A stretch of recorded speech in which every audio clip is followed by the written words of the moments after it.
নমস্কার বন্ধুরা, ওবিটি একাডেমিতে আপনাদের সবাইকে সুস্বাগতম। আমি সত্যজিৎ সর্দার, এনএসসি সার্টিফাইড টেকনিক্যাল অ্যানালিস্ট। আমরা এই ভিডিওতে এই সপ্তাহে মার্কেট কীরকম নেচার দেখিয়েছে এবং আগামী সপ্তাহে মার্কেট কি হতে পারে সেই বিষয়ে উইকলি মার্কেট অ্যানালাইসিস করব 1 জুন 2026 থেকে 5 জুন 2026 পর্যন্ত। তো চলুন ভিডিওটা শুরু করি। তার আগে বলি, যারা এখনো পর্যন্ত আমাদের এই ইউটিউব চ্যানেলটিকে সাবস্ক্রাইব করেননি তারা সাবস্ক্রাইব করে নিন এবং সাবস্ক্রাইব করার পরে বেল আইকনটিকে অবশ্যই অন করে রাখবেন এই ধরনের ভিডিওকে দেখার জন্য। তো চলুন ভিডিওটা শুরু করি। দেখুন, প্রথমে আমরা একদম চার্টে যাবার আগে আমরা একটু ডিটেলসে জেনে নেবার চেষ্টা করি যে এই যে কদিন 1 জুন থেকে 5 জুন পর্যন্ত কি কি হয়েছে মার্কেট, বিশেষ করে আমাদের ভারতীয় শেয়ার মার্কেট, রাইট? এই যে মূল তিনটে কারণের জন্য চাপের মধ্যে রয়েছে। তার প্রথম কারণ হচ্ছে ওয়েস্ট এশিয়া, যে মানে মিডিল ইস্ট, যেখানে জিওপলিটিক্যাল টেনশন হচ্ছে, যেখানে ইরান এবং আমেরিকার মধ্যে যে যুদ্ধ চলছে, ইসরায়েলের সঙ্গে যে যুদ্ধটা চলছে, তার জন্য কিন্তু একটা জিওপলিটিক্যাল টেনশন আছে এবং তার উপর বেস করে যে হরমুজ প্রণালী বন্ধ হয়ে যাওয়ার জন্য ক্রুড অয়েল প্রাইস কিন্তু বৃদ্ধি পেয়েছে।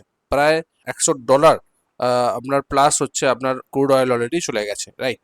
তো এই জন্য প্লাস আরবিআই কিন্তু সতর্ক করেছে মনিটারি পলিসি আউটলুক নিয়ে। এই তিনটে বিষয় এই সপ্তাহে ঘটনা ঘটছে এবং এর জন্য কিন্তু একটা ভালো রকম ফল হয়েছে এই সপ্তাহে, রাইট? তার সাপোর্টিং যদি আপনি দেখেন এই নিউজ চ্যানেলগুলো বা এই নিউজের উপর ভিত্তি করে এই জিনিসগুলো আমি বলবার চেষ্টা করলাম। ওকে, আপনারা কিন্তু এখানে গিয়ে দেখে নিতে পারেন। এরপরে যদি আমরা বলার চেষ্টা করি, সবচেয়ে গুরুত্বপূর্ণ ঘটনা যেটা হচ্ছে যে আমাদের আরবিআই পলিসি কিন্তু মিটিং হয়েছে 5 জুন, রাইট?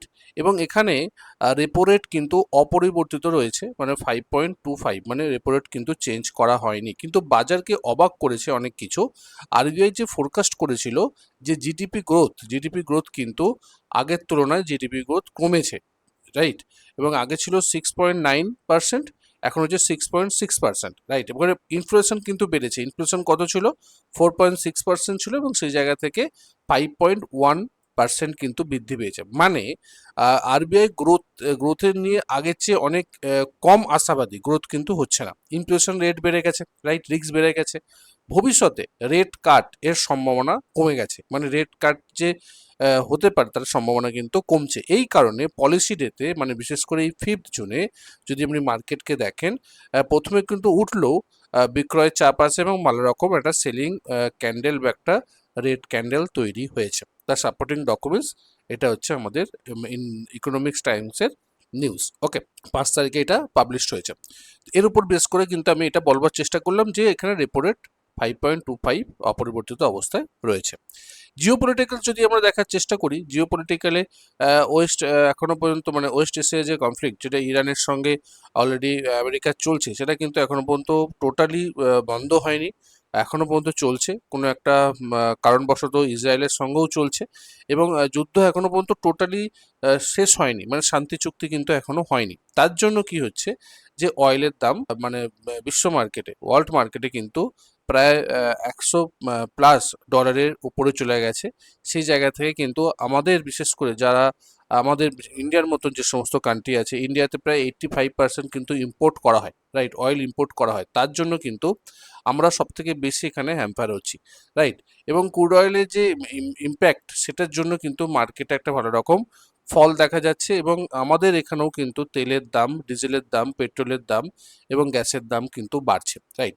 এটা তো গেলো একটা জিওপলিটিক্যাল স্ট্যান্ড। বাট এর বাইরেও যেটা আছে সেটা হচ্ছে এফআইআই, ফরেন ইনভেস্টর কিন্তু 2024-এর নভেম্বর মাস থেকে কন্টিনিউয়াসলি কিন্তু তারা সেল করে যাচ্ছে এবং এই যে সপ্তাহতেও আমরা কিন্তু দেখলাম যে ভালো রকম সেল করেছে। যদি আমরা দেখি ইকুইটি সেকশনে 4 জুন, জাস্ট 4 জুন যদি আমরা দেখি, এটা কিন্তু ভালো রকম মানে এত কোয়ান্টিটি, মানে 4,447.06 কোটি টাকার মতন কিন্তু এফআইআই সেল করেছে। সেই তুলনায় কিন্তু ডিআইআই ডোমেস্টিক ইনভেস্টাররা কিন্তু সেটা এখনো পর্যন্ত সাপোর্ট দিয়ে যাচ্ছে, মানে যে পরিমাণ সেল করছে এফআইআই ফরেন ইনভেস্টাররা, সেই পরিমাণ বা তার বেশি পরিমাণ কিন্তু ডোমেস্টিক ইনভেস্টাররা বাই করছে। সেই জন্য কিন্তু মার্কেট নিচের দিকে খুব বেশি নামছে না, মার্কেট কিন্তু একটা স্টেবল অবস্থা, মানে একটা সাইডওয়েজ মোমেন্টাম বা একটা রেঞ্জ বাউন্ডের মধ্যে কিন্তু অলরেডি মার্কেট পড়ে আছে। যেহেতু সেলার্সরা বিশেষ করে এফআইআই সেল করছে, বিশেষ করে ফরেন ইনভেস্টাররা বিগত নভেম্বর থেকে তারা কিন্তু প্রপারলি সেল করে আসছে, এবং সেটার জন্যই কিন্তু মার্কেট একটা স্ট্রং আপ মোমেন্টাম বা উপরের দিকে উঠছে না। মার্কেট কিন্তু একটা আনসার্টেন অবস্থায়, মার্কেট একটা সাইডওয়েজ জোনের মধ্যে আছে। এবার যতক্ষণ পর্যন্ত এই এফআইআই সেল করবে আর ডিআইআই সেটাকে সাপোর্ট দিয়ে যাবে, যতক্ষণ পর্যন্ত ডিআইআই সাপোর্ট দেবে ততক্ষণ পর্যন্ত কিন্তু মার্কেট এইভাবে ধরে রাখার সম্ভাবনা বেশি। বাট যেদিনকে ডিআইআই আর ধরে রাখতে পারবে না, সেলিং প্রেশারটা ডিআইআই বাইং প্রেশার থেকে বেশি হয়ে যাবে, তখনই কিন্তু মার্কেট একটা নিচের দিকে নামতে পারে। আর যেদিনকে এফআইআই সেলিংটা বন্ধ করবে, রাইট, এবং বাইং করতে শুরু করবে, সেদিন থেকে কিন্তু মার্কেটের একটা স্ট্রং মুভ আমরা দেখতে পেতে পারি। ওকে, চলুন আমরা দেখি আমাদের সামনে যেটা দেখবো, যে আমাদের চার্ট দেখবো। চার্টকে দেখে আমরা অ্যানালাইসিস করব। আমরা তো ওভারঅল জিও পলিটিক্স বা যে এই যে ঘটনাগুলো ঘটেছে, এই ঘটনাগুলোর জন্য মার্কেট একটা সাময়িক মুভ আসতে পারে, বাট পলিটিক্যালি যেটা আমরা দেখার চেষ্টা করলাম বা জিও পলিটিক্যালি দেখার চেষ্টা করলাম, এবং যে ঘটনাগুলো ঘটেছে। বাট আমরা যদি চার্টকে অ্যানালাইসিস করি, চার্ট আমাদেরকে কি বলছে সেটা আমরা দেখার চেষ্টা করি। চলুন দেখুন, এটা হচ্ছে ডাউ জোন্সের চার্ট, এটা হচ্ছে আমেরিকান মার্কেটকে রিপ্রেজেন্ট করে।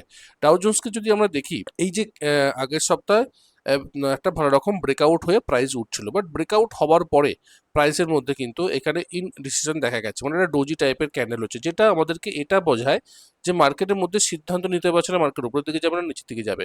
বাট ব্রেকআউট হওয়ার পরে তো মার্কেটের স্ট্রং উপরের দিকে যাওয়ার কথা, স্ট্রং বাইং যদি নেচার থাকে স্ট্রং উপরের দিকে যাওয়ার কথা। এখানে তো ইনডিসিভ ক্যান্ডেল তৈরি হওয়ার কথা না। তার মানে এখানে কিছু না কিছু হচ্ছে যে মার্কেট হয়তো নিচের দিকেও নামতে পারে। পসিবিলিটিস কিন্তু আছে, এই ব্রেকআউট হয়তো ফলস ব্রেকআউটও হতে পারে। দেখুন এখানে কিন্তু ব্রেকআউট হয়েছিল প্রপারলি, যদি ডেইলি টাইম ফ্রেমে দেখা যায়, প্রপার স্ট্রং ক্যান্ডেল দিয়ে হয়নি। তারপরে দেখুন বড় বড় রেড ক্যান্ডেল তৈরি করছে, রাইট, এবং এখান থেকে কিন্তু মোমেন্টাম আচ্ছা এখনো 60-র উপরে আছে, ঠিক কথা, বাট এখানে রেড ক্যান্ডেলগুলো বেশি বড় তৈরি করছে ডেইলি টাইম ফ্রেমে, যেটা এটা বোঝাচ্ছে টেকনিক্যাল ভাষায় যে মার্কেট কিন্তু এখান থেকে হয়তো উপরের দিকে খুব বেশি যাবে না, মার্কেট কিন্তু ফল হতে পারে। এবার দেখার যে এই যে রেজিস্ট্যান্স লেভেলটাতে সাপোর্ট নিয়ে প্রাইস উপরের দিকে ওঠে না, এটাকে ব্রেক করে, যদি এটাকে ব্রেক করে তাহলে ফার্দার কিন্তু আরো নিচের দিকে মার্কেট নামতে পারে। মানে ডাউ জোন্সও কিন্তু একটা জায়গাতে একটা পিছনের দিকে গিয়ার দিচ্ছে, যে স্ট্রংলি উপরের দিকে উঠছে না, সেই স্ট্রং মোমেন্টামটা কিন্তু দেখা যাচ্ছে না। এবার দেখার যে এই সপ্তাহে যদি এই হাইটাকে ব্রেক করে স্ট্রংলি গ্রিন ক্যান্ডেল করে উপরের দিকে করে, তাহলে কিন্তু সেটা কন্টিনিউ হতে পারে। কারণ ডোজি ক্যান্ডেল আমাদেরকে কিন্তু একটা ডিসিশনকে শো করায়। ডোজি ক্যান্ডেল আমাদেরকে এটা বলে যে মার্কেট সিদ্ধান্ত নিতে পারছে না উপরের দিকে যাবে না নিচের দিকে যাবে। যেদিকে ব্রেকআউট হবে, যদি উপরের দিকে ব্রেকআউট হয় তাহলে উপরের দিকে মোমেন্টাম হবে, আর যদি নিচের দিকে ব্রেকআউট হয় তাহলে নিচের দিকে মোমেন্টামকে আমরা দেখতে পারি, এবং সেটা এই সপ্তাহে কি হয় সেটা আমরা দেখার চেষ্টা করব। রাইট, ন্যাসড্যাক কি বলছে? ন্যাসড্যাক কিন্তু স্ট্রং একটা মোমেন্টাম কিন্তু আমরা দেখতে পাচ্ছিলাম কয়েক মাস ধরে, রাইট, কিন্তু এই সপ্তাহে আমরা কিন্তু একটা স্ট্রং বেয়ারিশ ক্যান্ডেলকে দেখেছি, এবং এটা একটা এনগালফিং প্যাটার্ন আমরা বলতে পারি। আগের যে সপ্তাহের ক্যান্ডেলকে কিন্তু এনগালফ করে নিয়েছে। যদি আমরা ডেইলি টাইম ফ্রেমে দেখি, প্রপারলি কিন্তু একটা বেয়ারিশ আমাদের নিচে দিচ্ছে, গ্যাপ ডাউন ওপেন, তারপরে আবার গ্যাপ, এবং প্রপারলি নিচের দিকে নামছে, যেটা আমাদেরকে এটা শো করে যে মার্কেটের মধ্যে কিন্তু একটা সেলিং প্রেসার তৈরি হচ্ছে, প্রাইস নিচের দিকে নামবে। এবার নেমে কোথায় আসতে পারে? প্রিভিয়াসলি এটা সাপোর্ট নিয়ে উপরের দিকে উঠতে পারে, অথবা প্রিভিয়াসলি এই যে সাপোর্ট লেভেলটা হায়ার লোটাকে এর মধ্যে থাকতে পারে, এবং এর মধ্যে প্রাইস খানিকটা সাইডওয়েজ থাকতে পারে, কারণ মার্কেটের মধ্যে কিন্তু স্ট্রং একটা মুভ দেখা গেছে, এবং 30 সিম্পল মুভিং অ্যাভারেজ থেকে প্রাইস এত দূরে চলে গেছে, তার মানে প্রাইস কিন্তু খানিকটা নিচের দিকে নামবে, পুল ব্যাক নেবে, এটা স্বাভাবিক, এটা কোনো অস্বাভাবিক কিছু না যে মার্কেট একটা বিশাল বড় বেয়ারি সাইন দিচ্ছে, সেটা না। বাট ন্যাসড্যাক কিন্তু এখনো পর্যন্ত পজিটিভনেস আমাদেরকে দেখাচ্ছে, রাইট। এরপরে যে আমরা যাবো সেটা হচ্ছে ড্যাক্স ইন্ডেক্স। ড্যাক্স ইন্ডেক্স হচ্ছে ইউরোপিয়ান মার্কেটকে আমাদের রিপ্রেজেন্ট করে, রাইট। ড্যাক্স ইন্ডেক্স কিন্তু প্রপারলি সাইডওয়েজ, কারণ যেখান থেকে প্রাইস নেমেছিল যেভাবে, সেভাবে প্রাইস উঠলো, এখানে কিন্তু প্রাইস একটা মানে সেই মোমেন্টামটা কিন্তু আর দেখতে পাওয়া যায়নি, যে স্ট্রং মোমেন্টাম হয়ে যে প্রাইস উপরের দিকে উঠবে সেটা না, বাট এখানে কিন্তু একটা মার্কেট রেজিস্ট্যান্স থেকে নিচের দিকে নামছে, এবং এই সাথে কিন্তু সেই বেয়ারিশ ক্যান্ডেলটাও তৈরি করছে। তার মানে মার্কেট একটা একটা সাইডওয়েজ মোমেন্টামে ছিল, মার্কেট সেই সাইডওয়েজ মোমেন্টামেই আছে, একটা রেঞ্জের মধ্যে ফেসে আছে, এটা হচ্ছে রেজিস্ট্যান্স আর এটা হচ্ছে সাপোর্ট। ঠিক সেইভাবে যদি আমরা ডেইলি টাইম ফ্রেমেও দেখি, দেখুন প্রাইস উঠেছিল গ্যাপ করে, তারপরে দেখুন প্রাইস নিচের দিকে নেমে গেছে, গ্যাপটা ফিল করে গেছে, তার মানে এটা কমন গ্যাপ, রাইট? এবং এটা একটা সাইডওয়েজ মোমেন্টামকে আমাদেরকে নিদর্শন করছে, মানে মার্কেট উপর দিকে উঠছে না, নিচের দিকেও নামছে না, মার্কেট কিন্তু একটা আনস্টেবল অবস্থায় আছে। যেহেতু আমাদের এই যে তেল সমস্যা, শুধুমাত্র তো আমাদের ইন্ডিয়াতে ক্রুড অয়েলের সমস্যা না, সমস্যাটা সারা বিশ্বে এবং ইউরোপিয়ান মার্কেটগুলোতে আরও বেশি, সেই জন্য মার্কেট কিন্তু ইউরোপিয়ান মার্কেটও কিন্তু একটা সাইডওয়েজ মোমেন্টামকে আমাদেরকে শো করছে। তো ওভারঅল আমেরিকান মার্কেট আমরা দেখলাম খানিকটা বুলিশ, বাট আমাদের ইউরোপিয়ান মার্কেট কিন্তু একটা সাইডওয়েজ মোমেন্টাম আমাদের নিদর্শন করছে। ওকে, এবার আমরা যদি গোল্ড ফিউচারকে দেখি, গোল্ড ফিউচার কি বলছি দেখুন। গোল্ড ফিউচার আমি বলেওছিলাম যে এর রেঞ্জের মধ্যেই থাকবে, প্রাইস একটা সাইডওয়েজ মোমেন্টাম, উঠছে নামছে উঠছে নামছে উঠছে, মানে আমাদের যে যদি আমরা উইকলি টাইম ফ্রেম দেখি সেটাকে কিন্তু সাইডওয়েজ মোমেন্টামকে দিচ্ছে। যদি ডেলি টাইম ফ্রেম দেখি সেখানেও কিন্তু প্রপারলি একটা সাইডওয়েজ মোমেন্টাম নিদর্শন দেখাচ্ছে, এবং প্রাইস কোথায় নামতে পারে, কতদূর নামতে পারে, অ্যাটলিস্ট এখান থেকে প্রাইস যদি নামে এখানে সাপোর্ট নিতে পারে, অথবা এই প্রিভিয়াসলি যে support level, strong support level এর মধ্যে আবার এসে আবার এর মধ্যেই থাকবে, এবং একটা প্রপার সাইডওয়েজ মোমেন্টাম আমাদেরকে নিদর্শন করছে। যদি আমরা গোল্ড সিলভারকে দেখি, সিলভারও কিন্তু সেম, দেখুন উইকলি টাইম ফ্রেমে একটা সাইডওয়েজ মোমেন্টাম এবং ডেলি টাইম ফ্রেমও কিন্তু একটা প্রপারলি সাইডওয়েজ মোমেন্টাম, এবং লাস্ট দিনের জন্য কিন্তু ভালো রকম একটা সেলিং হয়েছে, প্রপারলি সাপোর্টকে ব্রেক করে নিচের দিকে নেমে গেছে, এবং নেমে কতদূর নামতে পারে, অ্যাটলিস্ট এই লেভেলে আসতে পারে, এটা সাপোর্ট লেভেলে আসতে পারে, এবং এই সাপোর্ট রেজিস্ট্যান্সের মধ্যেই কিন্তু থাকার সম্ভাবনা বেশি। মানে মার্কেট, বিশেষ করে কমোডিটিস মার্কেট, গোল্ড এবং সিলভার কিন্তু একটা সাইডওয়েজ মোমেন্টামকে নিদর্শন করছে। হতে পারে কিছু সপ্তাহ বা কিছু মাস পরে প্রাইস আরও নিচের দিকে নামতে পারে, বাট ওঠার সম্ভাবনা এই মুহূর্তে খুবই কম। ওকে, এবার চলুন আমরা দেখি ইন্ডিয়ান মার্কেট। ইন্ডিয়ান মার্কেট কি বলছে? ইন্ডিয়ান মার্কেটকে যদি আমরা দেখি, নিফটি 50 উইকলি টাইম ফ্রেম কি বলছে? উইকলি টাইম ফ্রেম RSI 40-র কাছাকাছি আছে, 39.64। বাট এখানে কিন্তু খুব ইম্পর্টেন্ট পার্ট, বা এই সপ্তাহটা কিন্তু খুব ইম্পর্টেন্ট আমাদের রোল প্লে করবে দেখার জন্য অ্যাজ এ টেকনিক্যাল।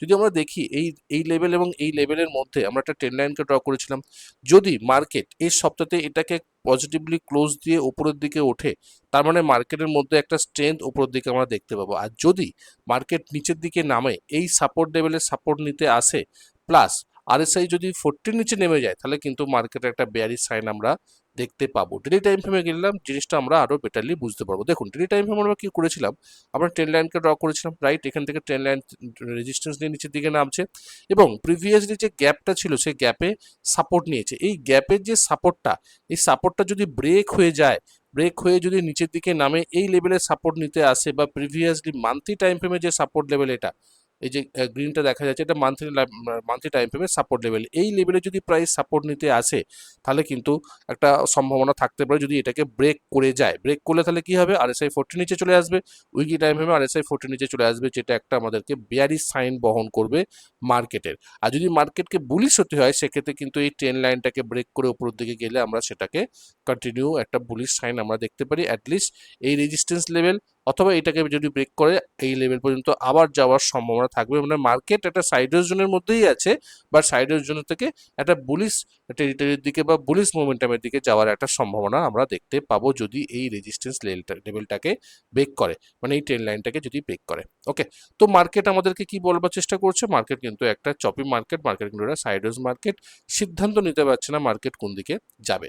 যদি মিড ক্যাপ দেখি, মিড ক্যাপ দেখুন এখানে কিন্তু ব্রেকআউট হওয়ার সম্ভাবনা ছিল, তারপরে কিন্তু পরপর 3টে উইক কিন্তু একটা ক্যান্ডেল তৈরি করেছে, লাস্ট উইকে ব্রেকআউট হয়েও প্রাইস প্রপারলি একটা স্ট্রং বেয়ারিশ ক্যান্ডেল দিয়েছিল, এবং সেটাকে কন্টিনিউ করে এই সপ্তাহে কিন্তু প্রাইস নিচের দিকে নামছে। যদি আমরা ডেলি টাইম ফ্রেমে দেখি, ডেলি টাইম ফ্রেম কিন্তু আমাদের একটা স্ট্রং বেয়ারিশ সাইন বহন করছে। কেন? কারণ এখান থেকে ব্রেক করার পরে এখানে কিন্তু রেজিস্ট্যান্স নিচ্ছে, এটা হচ্ছে 20 simple moving average, right? 20 simple moving অ্যাভারেজকে ব্রেক করার পরে ফার্স্ট টাইম রেজিস্ট্যান্স নেওয়া, কিন্তু সেটা ফার্স্ট স্টেপ স্ট্র্যাটেজি আমরা বলি। এখান থেকে কিন্তু প্রাইস আরও নিচের দিকে নামার সম্ভাবনা থাকবে, এবং কনফার্মেশন কখন পাবো, যখন এই যে সাপোর্ট লেভেলটা, রাইট, এই সাপোর্ট লেভেলটাকে যখন ব্রেক করবে, তার মানে ফার্দার প্রাইস আরও নিচের দিকে নামতে পারে। মানে মূল কথা যদি আমরা বলি, মিড ক্যাপ কিন্তু একটা বেয়ারিশ সাইন দিচ্ছে, মার্কেট আরও নিচের দিকে নামতে পারে, এবং এই যে ব্রেকআউট হওয়ার সম্ভাবনাটা দেখা যাচ্ছিল, সেটা কিন্তু মানে ফলস হয়ে গেল, সেটা কিন্তু ফেক হয়ে গেল, এখান থেকে কিন্তু মার্কেট আরো নিচের দিকে নামার সম্ভাবনা থাকতে পারে। ওকে, এরপর যদি আমরা স্মল ক্যাপ দেখি, স্মল ক্যাপ কি করছে, প্রাইস তো ব্রেকআউট হয়েছিল এবং তার ভেতরেই কিন্তু প্রাইস একটা মানে একটা রেঞ্জের মধ্যে প্রাইস ফেসে আছে এবং অলরেডি একটা বেয়ারিশ সাইন দিচ্ছে উইকলি টাইম ফ্রেমে, আমরা প্রাইস এখান থেকে আরো নিচের দিকে নামতে পারে। সেটা যদি আমরা ডেলি টাইম ফ্রেমে এসে দেখি, ডেলি টাইম ফ্রেম কি করছে, একটা ট্রায়াঙ্গেল তৈরি করছে, দেখুন এখানে ট্রায়াঙ্গেল, এটাকে কি বলবো আমরা, এটাকে আমরা বলবো সিমেট্রিক্যাল ট্রায়াঙ্গেল। এবং সিমেট্রিক্যাল ট্রায়াঙ্গেল যে কোনো দিকে ব্রেকআউট হতে পারে, উপরের দিকেও হতে পারে এবং নিচের দিকেও হতে পারে। যদি নিচের দিকে হয় তাহলে ফার্দার আমরা এই সাপোর্ট লেভেলটা, এই ট্রেড লাইনটা বা এই সাপোর্ট লেভেলে আমাদের নিজেদেরকে প্লেস করতে পারি, বা এই সাপোর্ট লেভেলের প্রাইস এই লেভেল পর্যন্ত আসতে পারে। আর যদি ব্রেকআউট হয় সেক্ষেত্রে এই রেজিস্ট্যান্স লেভেল পর্যন্ত কিন্তু প্রাইস যেতে পারে, যদি এটাকে ব্রেকআউট হয়ে উপরের দিকে ওঠে। তো কোন দিকে ব্রেকআউট হয়, উপরের দিকে না নিচের দিকে, সেটা কিন্তু আমাদেরকে দেখতে হবে, কারণ মার্কেট ইনডিসিশন অবস্থায় পড়ে আছে, মার্কেট সিদ্ধান্ত নিতে পারছে না। কারণ কি, কারণ আমরা একটু আগেই দেখলাম যে এফআইআই কিন্তু প্রত্যেকটা দিন সেল করছে, তারা সেলিং মুড থেকে বাইং মুডে আসছে না। বায়াসরা কারা, বায়াসরা হচ্ছে আমাদের ডিআইআই, ডোমেস্টিক ইনভেস্টাররা। এই ডোমেস্টিক ইনভেস্টাররা বাই করছে বলে মার্কেটকে ধরে আছে।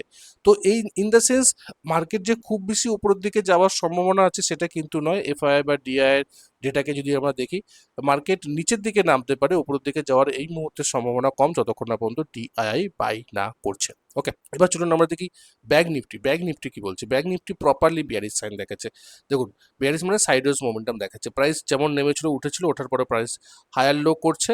বাট যদি আমরা দেখি ডেলি টাইম ফ্রেমে, সেক্ষেত্রে কিন্তু এই রেজিস্ট্যান্সটাকে ব্রেক করতে পারছে না, এখান থেকে কিন্তু প্রাইসের আবার ইন্ডিসেপ শো করছে। এবং প্রাইস যদি এখান থেকে নিচের দিকে নেমে যদি এই লেভেলটাকে ব্রেক করে, তো ফার্দার আমরা এই লেভেলে দেখতে পাবো, মানে সাইডওয়েজ মোমেন্টামটা কন্টিনিউ করবে। এবং প্রাইস অলরেডি এখন কিন্তু সাইডওয়েজ মোমেন্টামেই আছে ডেইলি বা উইকলি টাইম ফ্রেমে আমরা যদি দেখার চেষ্টা করি। মানে ইন দ্য সেন্স স্ট্রং একটা বুলিশ আমরা সাইন দেখতে পাচ্ছি না, বাট বেয়ারিশ সাইন আমরা দেখতে পাচ্ছি, প্রাইস নিচের দিকে নামার সম্ভাবনা আছে, মার্কেট সাইডওয়েজে আছে, সাইডওয়েজ থেকে বেয়ারিশ দিকে যেতে পারে, বুলিশ যাওয়ার সম্ভাবনা আমরা এখনো পর্যন্ত দেখতে পাচ্ছি না। ওভারঅল যে মার্কেট আমরা দেখার চেষ্টা করলাম, তো ওভারঅল মার্কেট আমরা কি দেখলাম, আমরা আমেরিকান মার্কেটকে স্ট্রং একটা বুলিশ সাইন দেখার চেষ্টা করতে পারছি। প্লাস যদি আমরা ড্যাক্স ইন্ডেক্স সাইডওয়েজ আছে, আমাদের গোল্ড ফিউচার্সে সাইডওয়েজ মোমেন্টাম দেখাচ্ছে, এবং আমাদের ইন্ডিয়ান মার্কেটে ম্যাক্সিমাম ক্ষেত্রেই কিন্তু সাইডওয়েজ মোমেন্টাম দেখাচ্ছে।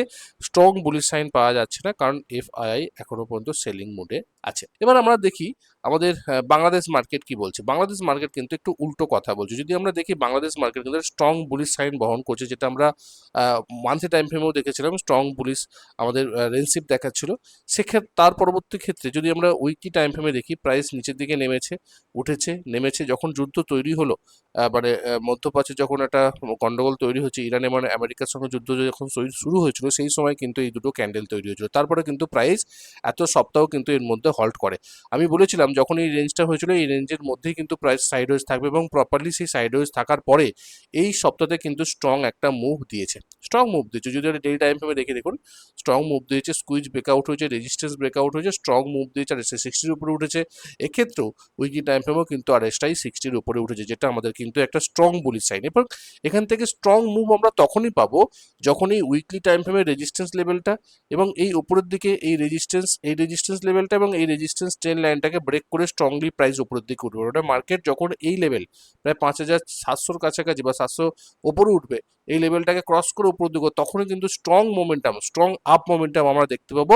বাট প্রাইস কি করতে পারে, প্রাইস এখান থেকে একটু রেজিস্ট্যান্স নিতে পারে, বা উপর দিকে গিয়ে এখান থেকে রেজিস্ট্যান্স নিয়ে প্রাইস এর মধ্যে সাইডওয়েজ মোমেন্টামে অবস্থায় কিছুক্ষণ থাকে, তারপরে ব্রেকআউট যদি হয়, সেটা কিন্তু একটা অনেকটা ভ্যালিড ব্রেকআউট এবং স্ট্রং একটা মোমেন্টাম দিতে পারে, সেই সম্ভাবনা কিন্তু আমাদেরকে দেখাবে।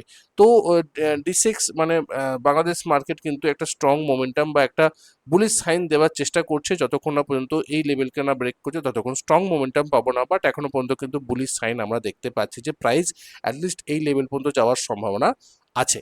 তো ওভারঅল যদি আমরা মার্কেটকে দেখি, আমেরিকান মার্কেট একটা বুলিশ মার্কেট, আমাদের ইউরোপিয়ান মার্কেট একটা সাইডওয়েজ আছে, আমাদের ইন্ডিয়ান মার্কেটও সাইড অবস্থায় আছে, বাট বাংলাদেশ মার্কেট সামথিং একটা পজিটিভ সাইন দেখাচ্ছে যে প্রাইস ওপরের দিকে উঠতে পারে। তো এর উপর বেস করে আপনারা সিদ্ধান্ত নিতে পারেন যে আপনারা কিভাবে সুইং ট্রেড করবেন, কারণ এই মুহূর্তে মার্কেট যখন খারাপ, তো এই মুহূর্তে খুব বেশি যে স্ট্রংলি বাই করা, যে একটা স্ট্রং সুইং ট্রেড করা বা পুলব্যাক ট্রেড করা বা কন্টিনিউশন ট্রেড করা একটু কঠিন, কারণ মার্কেট যেহেতু আনস্টেবল অবস্থায় আছে, এই সময় সাপোর্ট রেজিস্ট্যান্স ট্রেড করা যেতে পারে, বা রিভার্সাল যেগুলো আছে সেগুলো রিভার্সাল ট্রেড করা যেতে পারে, ওই মানে ভালো রকম কনফার্মেশন নিয়ে।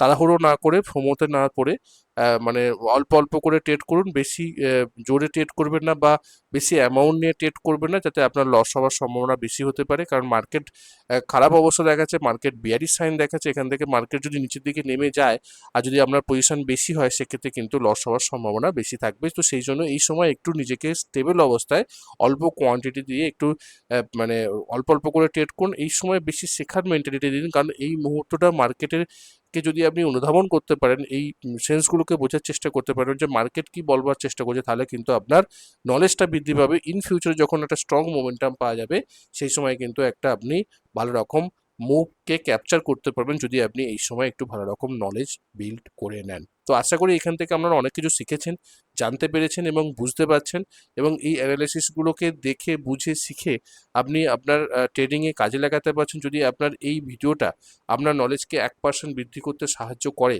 তো অবশ্যই আমাদের এই ইউটিউব চ্যানেলটিকে সাবস্ক্রাইব করুন এবং বন্ধু বান্ধবদের সঙ্গে বেশি বেশি করে শেয়ার করুন, যাতে তারাও দেখে শিখে বুঝে ট্রেড করতে পারে, যেটা আমার মূল উদ্দেশ্য। দেখা হচ্ছে পরের একটা ভিডিওতে, ততক্ষণ সুস্থ থাকুন, ভালো থাকুন, নিজের রিস্ককে বজায় রেখে ট্রেড করুন। Tata, bye bye.